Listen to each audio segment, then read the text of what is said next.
नमस्कार, स्वागत है आप सभी का हेडलाइंस इंडिया पर। मेरा नाम है विनोद शर्मा। आज अखिलेश यादव पहली बार नोएडा के दौरे पर आ रहे हैं। सुनील चौधरी समाजवादी पार्टी के नेता हैं, उनके यहाँ पर आज अखिलेश यादव का आगमन है। मेरे साथ राजकुमार भाटी जी हैं। भाटी जी, सवाल थोड़े तीखे रहेंगे आज। पहली बार अखिलेश यादव जी नोएडा आ रहे हैं, मुख्यमंत्री भी रहे हैं, राष्ट्रीय अध्यक्ष भी हैं। क्या लगता है? अखिलेश जी कहते थे कि नोएडा तो एक अपशगुन है।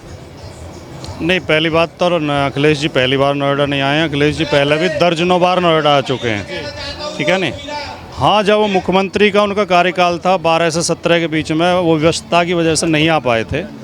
और ये जो आपने अभी शब्द प्रयोग किया, ये उन्होंने व्यंग में कहा था एक पत्रकार के सवाल पर। बिल्कुल, एक पत्रकार ने सवाल किया तो उन्होंने कहा कि मैं मानता तो उनके नहीं, उन्होंने ये नहीं कहा था मैं मानता हूँ। वो व्यंग, अगर आप समझ नहीं पाए होंगे, वो व्यंग में कहा था। वो हम तो समाजवादी लोग हैं, समाजवादी लोग इसमें शकुन अपशकुन में ज़्यादा विश्वास करते नहीं हैं। और नोएडा उत्तर प्रदेश का एक सर्वाधिक उन्नतिशील शहर है। सबसे ज़्यादा टैक्स हम देते हैं, सबसे ज़्यादा विकास में योगदान हमारा है। तो अखिलेश यादव जी जैसा शानदार नेता ये दिल से तो कह नहीं सकता। ये उन्होंने व्यंग में कहा था, ऐसी कोई बात नहीं। अब अखिलेश जी बार बार आएंगे और इससे पहले भी कई बार आ चुके हैं। मुख्यमंत्री से हटने के बाद भी आ चुके हैं एक दो निजी कार्यक्रमों में। क्या कहेंगे 2024 की तैयारी की अगर बात की जाए तो क्या समाजवादी पार्टी पूरे पुरजोर तरीके से 2024 की तैयारी कर रही है? क्योंकि सवाल ये इसलिए आपसे है, अरविंद केजरीवाल, उनके मंत्री उप मुख्यमंत्री का कहना है कि मोदी के सामने अगर टक्कर कोई देगा तो वो होंगे अरविंद केजरीवाल। भारतवर्ष में 600 से ज़्यादा पार्टियां रजिस्टर्ड हैं और हर पार्टी का सपना ये है कि मैं एक दिन प्रधानमंत्री कुर्सी पर बैठूंगा। और हर पार्टी ये दावा करेगी चुनाव में, जब लोकसभा चुनाव आएगा, कुछ गठबंधन बना के लड़ेंगे, कुछ अलग अलग लड़ेंगे। हर पार्टी का यही दावा होगा और हर प्रत्याशी का यही दावा होता है। जिनकी जमानतें जब्त होती हैं वो भी यही दावा करते हैं कि हम जीत रहे हैं भारी वोटों से। नहीं, मैं दूसरी बात का, तैयारी समाजवादी पार्टी की पूरी है। अभी सदस्यता अभियान चल रहा है पूरे प्रदेश में। घर घर जाकर, गली गली, मोहल्ले मोहल्ले, गाँव गाँव, शहर शहर जाकर सदस्यता दी जा रही है लोगों को। और रिजल्ट क्या होगा वो जनता के हाथ में है, जनता जिसे स्वीकार करेगी। पश्चिमी उत्तर प्रदेश की लड़ाई लगातार और पश्चिमी उत्तर प्रदेश की बात लगातार होती है हर चुनाव में। क्या कहेंगे, भारतीय जनता पार्टी ने जिस तरीके से जाट चेहरे को प्रदेश का अध्यक्ष बना दिया, यानी कि उत्तर प्रदेश अध्यक्ष बनाया है भूपेंद्र चौधरी साहब को, इस पर क्या कहना है? अभी आपने जिस तरह पार्टी का नाम लिया, एक ऐसी आपने एक जाति का नाम लिया। भारत में 6000 जातियाँ हैं, तो जब किसी को आप अध्यक्ष बनाओगे, किसी जाति का तो बनाओगे ही। तो एक जाति कोई ये इसमें सक्षम नहीं है इस देश में कि वो अपने बल पर सरकार बना सके, ठीक है नहीं। ये इस देश की खूबसूरती भी है और ये इस देश की कमजोरी भी है। नहीं, मैं किसान आंदोलन कवरेज कर रहा था लगातार, मैंने आपको फॉलो किया। किसान आंदोलन के बाद रिजल्ट जो आना चाहिए था, आप जो सोच रहे थे कि उत्तर प्रदेश में शायद सरकार बदल जाएगी, लेकिन सरकार नहीं बदली। हालांकि पश्चिमी उत्तर प्रदेश में कहीं ना कहीं भारतीय जनता पार्टी को कुछ नुकसान भुगतना पड़ा, चाहे किसान आंदोलन कर लें, चाहे गुर्जर आंदोलन कर लें। क्या उसको देखते हुए ही इनको अध्यक्ष बनाया गया है? 2022 के विधानसभा चुनाव में उत्तर प्रदेश में समाजवादी पार्टी की सरकार बनने जा रही है। ये केवल मेरा और मेरी पार्टी का आकलन नहीं था, ये आईबी का भी आकलन था, ये एलआईयू का भी आकलन था, ये मीडिया के एक बड़े हिस्से का आकलन था और प्रशासन का भी आकलन था। लेकिन सबके आकलन धराशायी हो गए, रिजल्ट कुछ और आया। उसकी वजह क्या रही, उन पर भी समीक्षा की गई है। उसकी 20 वजह रहीं, उसमें कहीं कहीं धांधली भी हुई, कहीं कहीं प्रशासन का दुरुपयोग भी हुआ, कहीं कहीं काले धन का प्रयोग हुआ, कहीं कहीं अपराधी प्रयोग किए गए और कई जगह बेईमानी भी की गई। तो वो एक अलग बात है कि रिजल्ट ख़राब आया। लेकिन समाजवादी पार्टी को 2017 के चुनाव में 47 सीटें मिली थी और इस बार 111 तो समाजवादी पार्टी की हैं और 14 सहयोगियों की 125 सीट हम लेकर आए। तो ये कम उपलब्धि नहीं है और हमें काफ़ी अच्छी परसेंटेज में वोट मिला है और हम भारतीय जनता पार्टी से थोड़े ही पीछे हैं परसेंटेज में। और मैं पूरी उम्मीद करता हूं कि अब जिस तरह से नए तरीके से सदस्य बनाए जा रहे हैं, 2024 का रिजल्ट बहुत ज़्यादा अच्छा रहेगा। अखिलेश भैया ने सवाल उठा दिया अब चुनाव आयोग पर भी। उन्होंने कहा एक प्रेस कॉन्फ्रेंस में, एक पत्रकार से उनकी बातचीत हो रही थी, मैंने पढ़ा उसको। उन्होंने कहा कि अगर चुनाव आयोग इसमें दखल ना देता, चुनाव आयोग अगर इसमें इंक्लूड ना होता तो मुख्यमंत्री यूपी का कोई और होता। अब आप अखिलेश यादव जी और आपकी पार्टी फिर चुनाव आयोग पर भी सवाल उठाने लग गई, तो फिर भी चुनाव आयोग तो रहेगा। भाटी जी बताइए आप। नहीं, चुनाव आयोग भी रहेगा और हमारे प्रश्न भी रहेंगे। लोकतंत्र में संस्थाओं पर सवाल उठाए जाते रहने चाहिए, आंख मीच का समर्थन नहीं करना चाहिए। आज सवाल चुनाव आयोग भी सवालों के घेरे में है, आज सीबीआई भी सवालों के घेरे में है, ईडी और इनकम टैक्स भी सवालों के घेरे में है। ऐसा क्यों होता है कि ईडी ने एक भी भारतीय जनता पार्टी के नेता के घर दबिश नहीं दी, एक भी नेता को नोटिस नहीं दिया?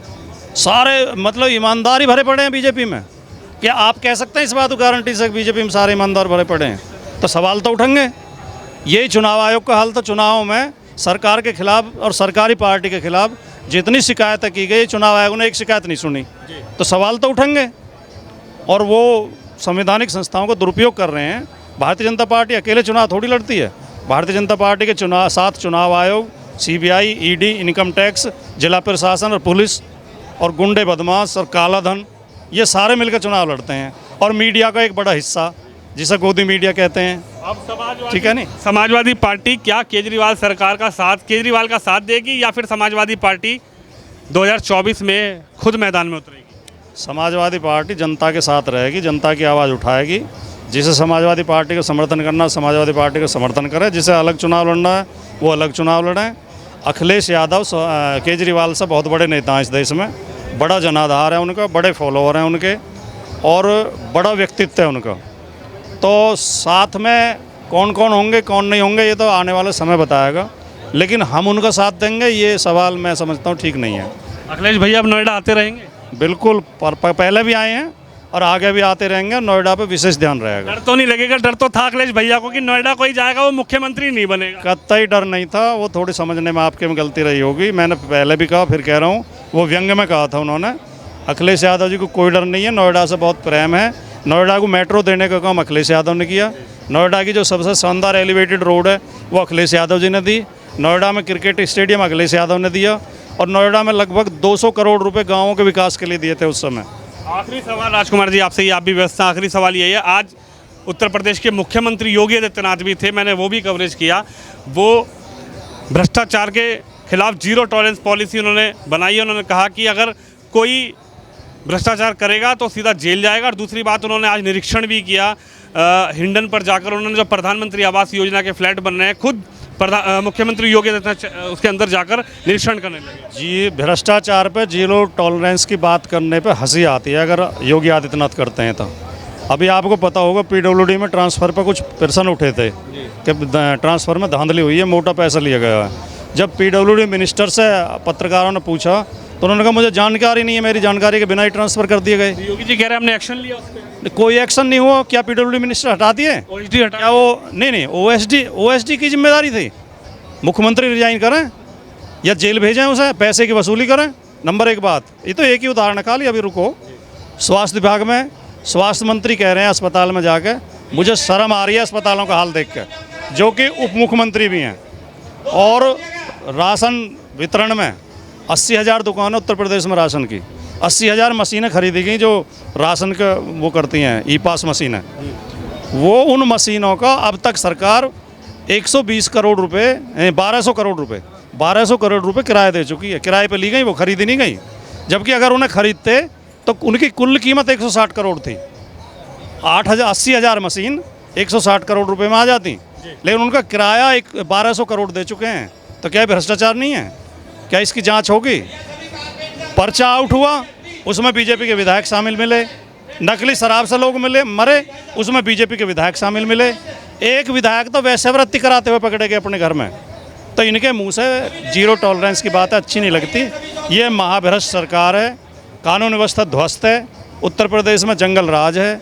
जिसे चाहो ठोक दो, जिसे चाहो जेल भेज दो। लेकिन जनता ने फिर चुन लिया। वो जनता का फैसला है या जो भी है वो अलग बात है। लेकिन आप सरकार पर सवाल पूछ रहे हो तो उस पर जवाब दे रहा हूँ मैं। मैंने जो बात कही है उनमें से कोई झूठ हो तो आप बताओ मेरे सामने। क्या ई पास मशीनों में 1200 करोड़ रुपए का पेमेंट नहीं किया इन्होंने किराए का? क्या पीडब्ल्यूडी में घोटाला नहीं हुआ ट्रांसफ़र में? क्या पर्चे आउट नहीं हुए? जितने परीक्षाएं हुई हैं 90% पर्चे आउट हुए हैं।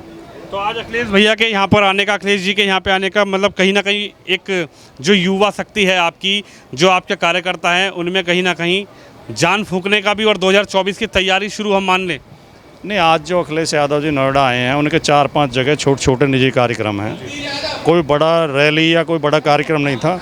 लेकिन ये बात आपकी सही है, कार्यकर्ताओं में जान आ जाती है। नेता जब आते हैं सबसे मिले, वो सबका स्वागत स्वीकार किया और लोगों को हाय हेलो किया, तो उससे कार्यकर्ता रिचार्ज हो गए हैं और दूने उत्साह से अपने काम में लगेंगे। तो मेरे साथ राजकुमार भाटी हैं, जिनका ये कहना है कि अखिलेश यादव जी यहाँ आ रहे हैं। हालांकि उनके कुछ पर्सनल और कुछ कार्यक्रम थे जो व्यक्तिगत थे, लेकिन उनके आने से कार्यकर्ताओं में एक जोश पैदा होगा। और 2024 की यदि बात की जाए तो 2024 में राजकुमार जी ने कहा कि केजरीवाल जी चाहें तो हमारा साथ दे सकते हैं। समाजवादी पार्टी खुद में एक सक्षम पार्टी, एक बड़ी पार्टी, और अखिलेश यादव एक बड़ा चेहरा हैं और जनता के बीच जाएंगे और जनता से समर्थन चाहेंगे। कैमरामैन तुषार के साथ विनोद शर्मा, नोएडा से।